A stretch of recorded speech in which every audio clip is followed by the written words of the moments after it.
Hello students, I welcome you all in yet another video of आपके अपनी पाठशाला। Students, आज हम डायमेंशनल एनालिसिस का हमारा लास्ट लेक्चर करने जा रहे हैं। ठीक है, आज हम इस चैप्टर को वाइंड अप कर देंगे। बहुत ही इंपॉर्टेंट चैप्टर था, बहुत ही डिफरेंट प्रोस्पेक्टिव से हमने इसको क्या पढ़ा है। ठीक है, एक एप्लीकेशन हमारी बाकी थी, फोर्थ वन, जो क्या था, derivation of a formula. Derivation of a formula, कि हम कोई फॉर्मूला कैसे डिराइव कर सकते हैं, या हम बोल सकते हैं एक्सप्रेशन को कैसे डिराइव कर सकते हैं। ठीक है स्टूडेंट्स, तो क्वेश्चन देख लेते हैं। ठीक है, क्वेश्चन क्या कहता है? Question is consider a simple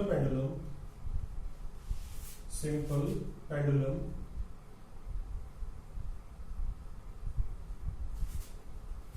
having a bob attached to it, having a bob attached to a string that oscillates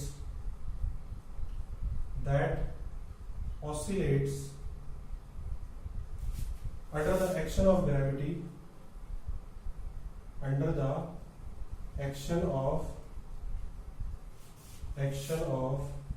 gravity, suppose that time period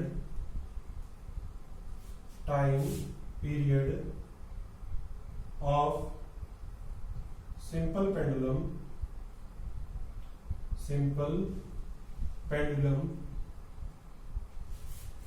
depends upon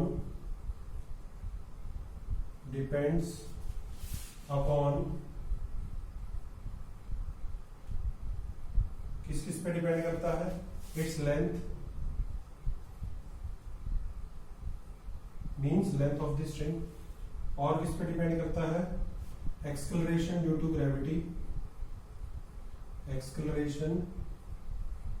gravity.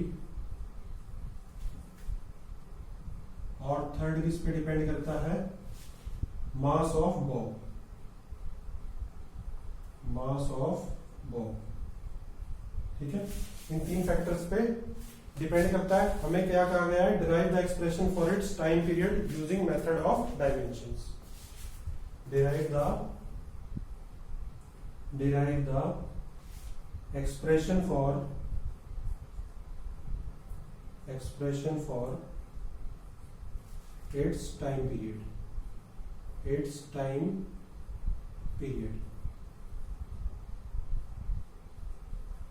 ठीक है, और हमें हेल्प किसकी लेनी है? By using the method of dimensions. ठीक है, तो देखिए स्टूडेंट्स, इसको कैसे करेंगे हम। लास्ट एप्लीकेशन है, बट बहुत ही इंपॉर्टेंट एप्लीकेशन है। देखिए, हम क्या देते हैं, सॉल्यूशन करते हैं इसका। हम बोलते हैं कि लेट जो टाइम पीरियड है वो किसके इक्वल है?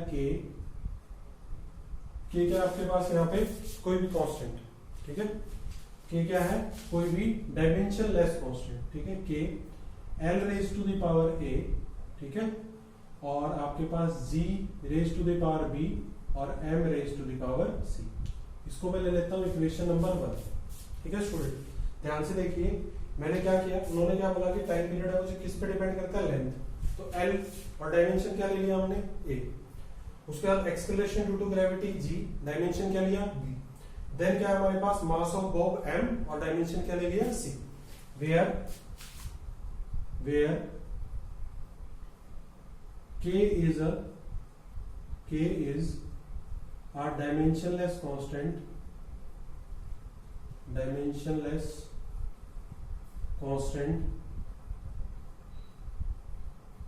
ठीक है, and A, B, C are respective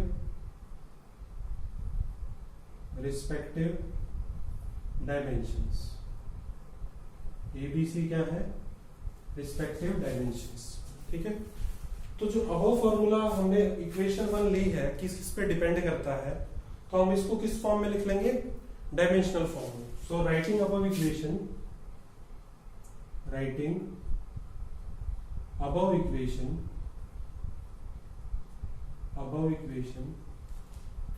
in the form of dimensional analysis या dimensional formula। देखिए स्टूडेंट्स, अगर मैं बात करूं टाइम पीरियड की, तो हमारे पास डायमेंशनल फॉर्मूला क्या होता है टाइम पीरियड का, m0 l0 t0। तो लेफ्ट हैंड साइड क्या हो गई, m0 l0 t0, ठीक है, is equal to k as it is रखेंगे आप। ठीक है, l यानी कि लेंथ, तो l की पावर क्या होगी आपके पास, a। l की पावर क्या हो जाएगी, a। ठीक है, acceleration due to gravity g है, डायमेंशनल फॉर्मूला पता है आपको, l1 t - 2, इसकी पावर क्या हो जाएगी, b, और लास्ट में क्या है, मास यानी कि m, और m की पावर क्या हो जाएगी, c। m की पावर क्या हो जाएगी, c। तो देखिए यहां पे सॉरी क्या आएगा, m0 l0 t1। ठीक है, क्योंकि टाइम के लिए हम क्या यूज करते हैं, t। ठीक है, तो आपके पास है m0 l0 t1 is equal to k। यहां पे देखिए आप अगर कंपेयर करें, ठीक है, तो आप क्या लिख सकते हैं, कंपेयर करने से पहले m की पावर क्या लिख सकते हैं, यहाँ पे m है नहीं है, यहाँ पे है नहीं है, यहाँ पे है, तो m की पावर क्या लिखेंगे, c। ठीक है, l की पावर क्या लिखेंगे, ध्यान से देखिए, l की पावर, यहाँ पे l की पावर क्या है, a, यहाँ पे क्या है, b, और ये b क्या है, प्लस का, तो आप l की पावर क्या लिखेंगे, a प्लस b। ठीक है, और t की पावर -2 है, और क्या है, b, तो आप t की पावर क्या लिख देंगे, t की पावर क्या हो जाएगी, यहां से आपके पास -2b, क्या हो जाएगी, -2b। क्लियर है यहां तक आपको, राइट। अब देखिए कंपेयर कर देंगे both sides, comparing both sides,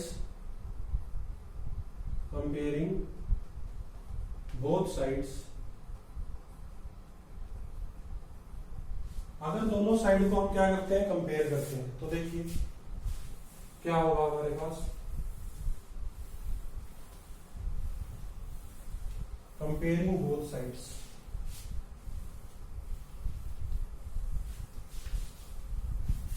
देखिए स्टूडेंट्स, कंपेयर करते हैं, तो m की पावर 0 है, m की पावर क्या है, c, तो c क्या रहेगा, 0। ठीक है, c की वैल्यू आ गई हमारे पास, let it be equation number 2। ठीक है, फिर कंपेयर किया हमारे पास l की पावर 0, l की power a plus b, so a plus b क्या आ गया हमारे पास, 0। दोनों की वैल्यू हमें पता नहीं है कि सम जो है 0 आएगा या नहीं आएगा।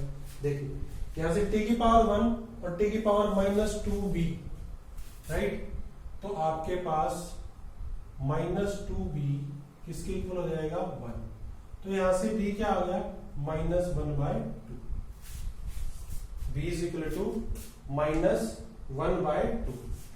हमने यहां पे ले लिया इक्वेशन जो है उसको क्या ले लिया, 3। ठीक है, अब b की वैल्यू -1/2 यहां पुट कर दीजिए इस इक्वेशन में, आपके पास a -1/2 किसके इक्वल आ जाएगा, 0, तो a स्टूडेंट्स किसके इक्वल आ गया, 1/2। लेट मी से इक्वेशन नंबर 4। इक्वेशन 2, 3, 4 को इक्वेशन नंबर 1 में पुट कर दीजिए। किसमें पुट कर देंगे, इक्वेशन नंबर 1 में। ठीक है, तो पुटिंग द वैल्यू ऑफ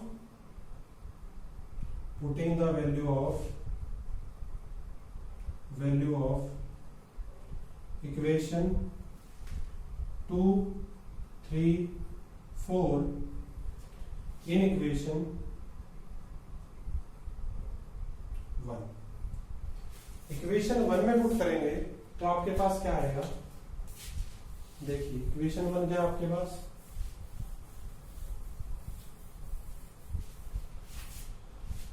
क्या लिख पाएंगे आप यहां से कि t is equal to k l raise to the power a की वैल्यू क्या है 1/2, l raise to the power half, g की वैल्यू की पावर क्या है b की पावर कितनी है -½ आ गई है, और m की पावर 0, किसी की पावर 0 क्या होती है 1, ठीक है। तो t इज इक्वल टू क्या आ गया k l raise to the power half, इसको नीचे लेके जाते हैं तो क्या हो जाएगा g raise to the power half minus नीचे जाके प्लस हो जाएगा, ठीक है। इसको हम क्या लिख सकते हैं t is equal to k under root l by g, k under root l by g, and with experiments it was found that कि k की वैल्यू जो डायमेंशनलेस कांस्टेंट था इसकी वैल्यू क्या है हमारे पास 2 pi, value is 2 pi. So using experiments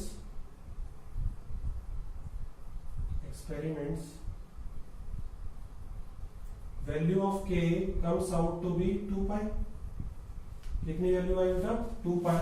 तो टाइम पीरियड का फॉर्मूला क्या हुआ 2 pi under root l by g. आपको ध्यान हो इस फॉर्मूला को हमने time period of simple pendulum को हमने किस में किया था, जब हम चेक कर रहे थे कि फॉर्मूला जो है वो डायमेंशनली करेक्ट है या नहीं, ठीक है। तो फॉर्मूला हमारे पास सही आ गया, तो इस वजह से हम एक फॉर्मूले को भी क्या कर सकते हैं ड्राइव कर सकते हैं, ठीक है। तो ये थी क्या इसकी 4th एप्लीकेशन, ठीक है। आप इसके ऊपर प्रैक्टिस कर सकते हैं, ठीक है, डिफरेंट क्वेश्चंस अटेम्प्ट करिए, कोई डाउट आता है देन टेक्स्ट मी, राइट। अब देखिए, अब on the basis of dimensional analysis quantities जो है स्टूडेंट्स वो 4 टाइप्स की हैं। How many types 4 types. On the basis of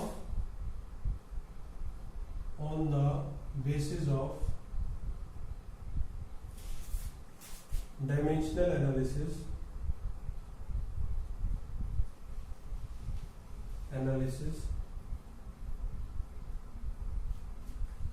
quantities are of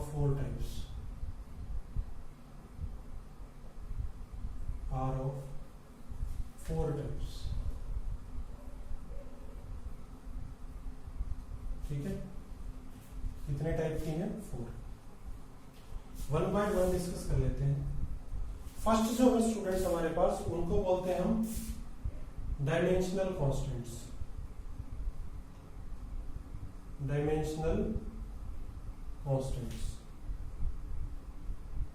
क्या बोलते हैं dimensional constants.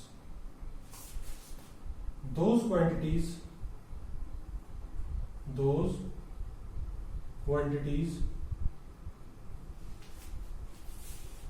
whose values are constant, जिनकी वैल्यू क्या हो कांस्टेंट, but they possess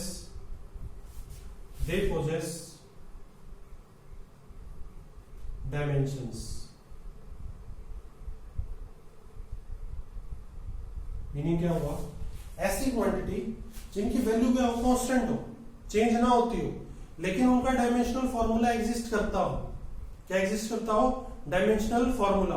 ऐसी क्वांटिटीज को हम क्या बोलेंगे डायमेंशनल कांस्टेंट। एग्जांपल क्या क्या होंगे, speed of light in vacuum, c 3 into 10 raised to the power 8 metre पर सेकंड, डायमेंशन फॉर्मूला होता है LT-1, ठीक है, लेकिन क्या है कि कांस्टेंट। और एग्जांपल ग्रेविटेशनल कांस्टेंट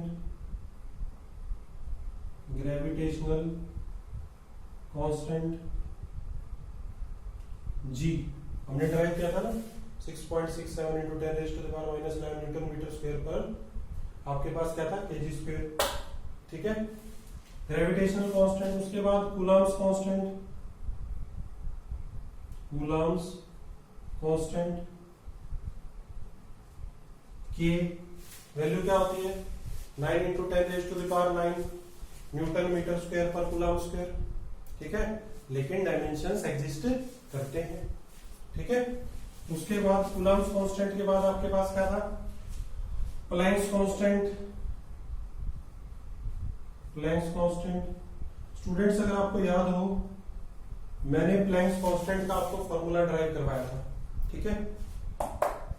और फिक्स वैल्यू होती है हमारे पास। देन यूनिवर्सल गैस कांस्टेंट का भी मैंने डायमेंशनल फॉर्मूला करवाया था आपको, बट वैल्यू क्या होती है, फिक्स होती है। यूनिवर्सल गैस कांस्टेंट, ये सभी क्या है स्टूडेंट्स, ये बेटा वो कांस्टेंट्स हैं जिनके डायमेंशनल फॉर्मूला एग्जिस्ट करते हैं, ठीक है। तो डायमेंशनल कांस्टेंट्स क्या होंगे, those quantities whose values are constant but they possess dimensions. वो क्या पोजेस करेंगे, डायमेंशंस, ठीक है। सेकंड टाइप जो है हमारे पास वो क्या है, डायमेंशनल वेरिएबल्स। वेरिएबल्स का मतलब क्या होता है, वेरिएबल का मतलब क्या होता है, चेंज। वेरिएबल मतलब change. So those quantities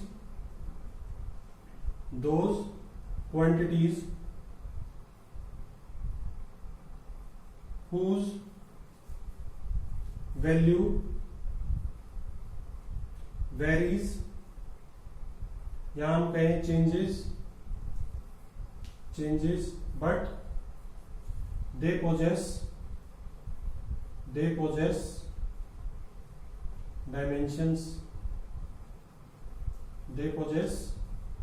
dimensions, जिनकी वैल्यू क्या करती हो, चेंज करती हो, लेकिन उनके क्या हो, डायमेंशंस हो। एग्जांपल, बहुत सारे एग्जांपल दे सकते हैं आप।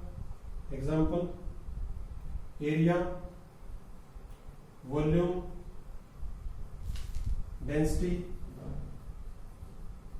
ठीक है। सरफेस टू सरफेस आपके पास मीडियम टू मीडियम चेंजेस होंगे। एरिया डिफरेंट होता है, डिफरेंट जो सब्सटेंसेस हैं, वॉल्यूम डिफरेंट है, डेंसिटी है, ठीक है। तो वैल्यू क्या करती है, इनकी चेंज होती रहती है, लेकिन डायमेंशंस हैं इनके, ठीक है। उसके बाद डायमेंशंस और किसके होते हैं, वेलोसिटी है आपके पास, चेंज होती है, बट डायमेंशंस है। एक्सेलरेशन है, बहुत सारे एग्जांपल लिख सकते हैं स्टूडेंट्स आप, ठीक है। उसको हम क्या बोलते हैं, डायमेंशनल वेरिएबल्स, ठीक है। नेक्स्ट आता है हमारे पास डायमेंशनलेस कांस्टेंट्स। डायमेंशनल कांस्टेंट कर लिया हमने। नेक्स्ट है बेटा हमारे पास डायमेंशनलेस कांस्टेंट्स। थर्ड जो है हमारे पास वो है डायमेंशन लेस कांस्टेंट्स, ठीक है। दोज क्वांटिटीज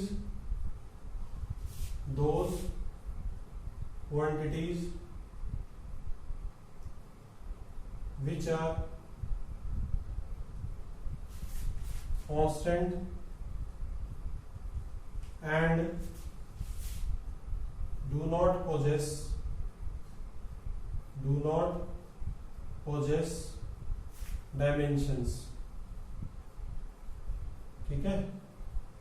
ऐसी क्वांटिटीज जो कांस्टेंट तो हो बट उनके डायमेंशंस नहीं हो, जैसे एग्जाम्पल में क्या होगा आपके पास, नंबर्स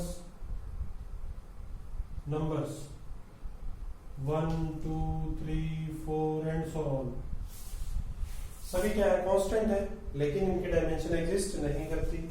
उसके बाद आपके पास मैथमेटिकल फंक्शंस,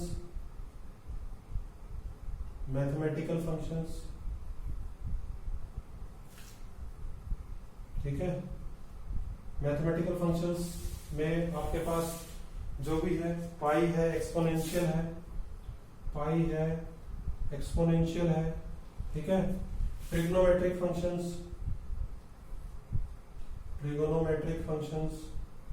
पार्टी मैथमेटिकल का बट सेपरेटली हम लिख लेते हैं। ट्रिग्नोमेट्रिक फंक्शंस, ठीक है, डायमेंशनलेस होते हैं। ठीक है, ट्रिग्नोमेट्रिक फंक्शंस को आप इसमें रहने दीजिए। वैसे उसका रीजन है क्योंकि एंगल जो है ना वो हमारे पास वेरी करता है, तो इसमें आप एग्जांपल यही रखिए, वो डायमेंशनलेस वेरिएबल में होगा आपके पास। ठीक है, क्या होगा, नंबर्स और मैथमेटिकल फंक्शंस कैसे, पाई और एक्सपोनेंशियल जैसे। ठीक है, नेक्स्ट क्या है हमारे पास, fourth, dimensionless variables. Dimensionless variables, ठीक है, डायमेंशनलेस वेरिएबल्स देखिए क्या होते हैं, ऐसी क्वांटिटीज जिनमें हमारे पास जो वेरी करती है, मतलब चेंज होती है, और उनके डायमेंशंस जो है वो एग्जिस्ट नहीं करते। So those quantities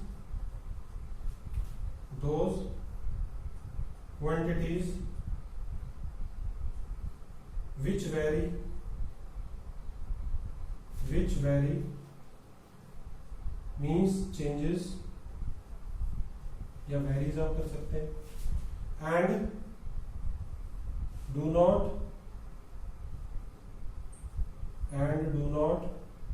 possess dimensions,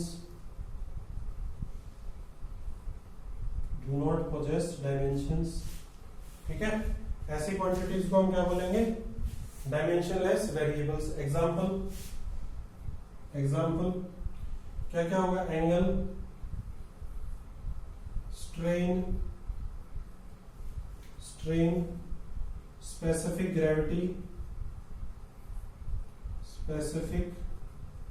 gravity, right, angle theta change होता है, ठीक है, डायमेंशनलेस क्वांटिटी होता है। उसके बाद strain, change in length bye original length, change in volume by original volume, change in area bye original area. तो value क्या करती है, वेरी करती है, लेकिन क्या होते हैं आपके पास, डायमेंशंस होते हैं। डायमेंशंस क्या है, एग्जिस्ट नहीं करते हैं, चेंज भी होते हैं और डायमेंशंस भी एग्जिस्ट नहीं करते हैं। ठीक है, तो ये थी हमारे पास 4 types of quantities on the basis of dimensions. ठीक है, नेक्स्ट देखिए, इस चैप्टर का लास्ट टॉपिक है हमारा, ठीक है, जो इंपॉर्टेंट भी है, पूछा भी जाता है, लिमिटेशंस ऑफ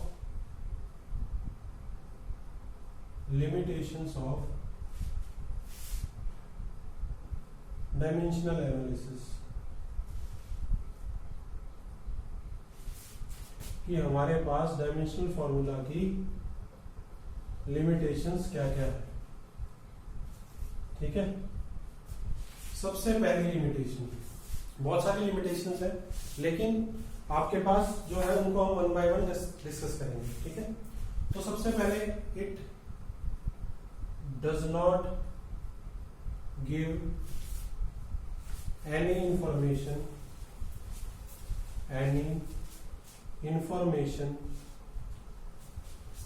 ठीक है, किसके बारे में, about mathematical constants,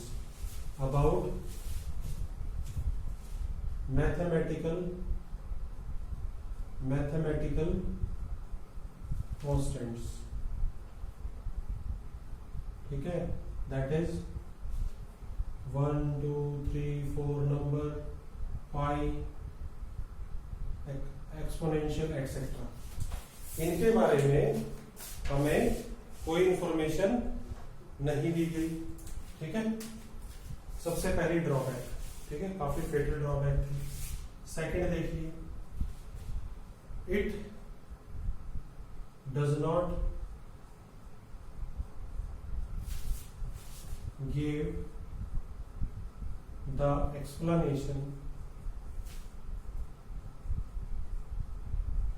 why we cannot derive dimensional formula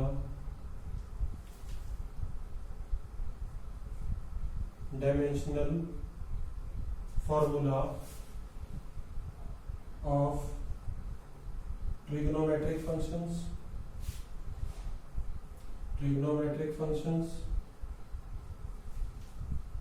देखिए, यहाँ पे तो इनके बारे में कुछ बताया नहीं, ठीक है। फिर सेकंड में हम इनके डायमेंशनल फॉर्मूला ड्राइव नहीं कर पाए। Trigonometric functions, exponential function,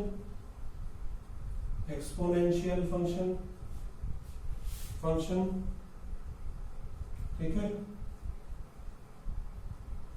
log function, इनके बारे में कुछ नहीं बताया। तो ये भी क्या थी, एक ड्रॉबैक थी हमारे पास, ठीक है, कि इसके बारे में नहीं बता पाया। सेकंड क्या था हमारे पास, अगर मान लीजिए कोई क्वांटिटी है, if a quantity depends upon more than 3 factors,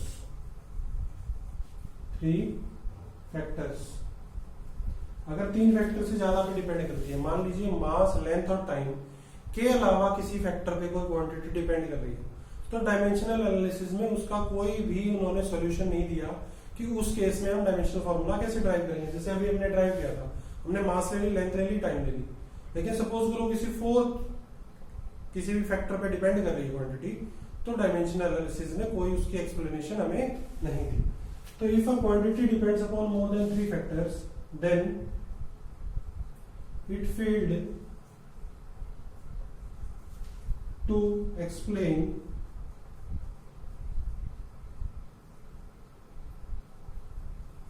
the formula of such quantities,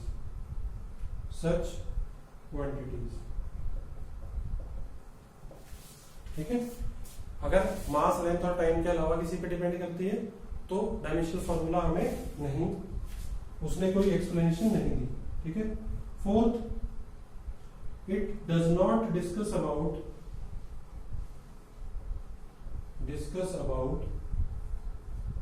weather a quantity is scalar or vector।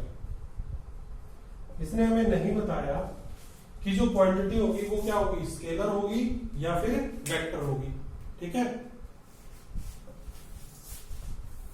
4 ये थी आपके पास, एक और थी फिफ्थ, ठीक है। फिफ्थ जो ड्रॉबैक थी वो क्या थी, देखिए, it doesn't give us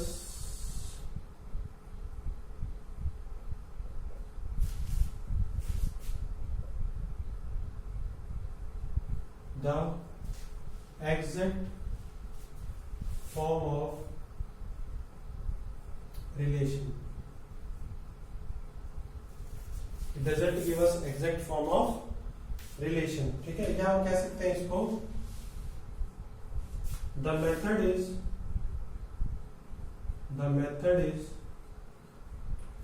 not used to derive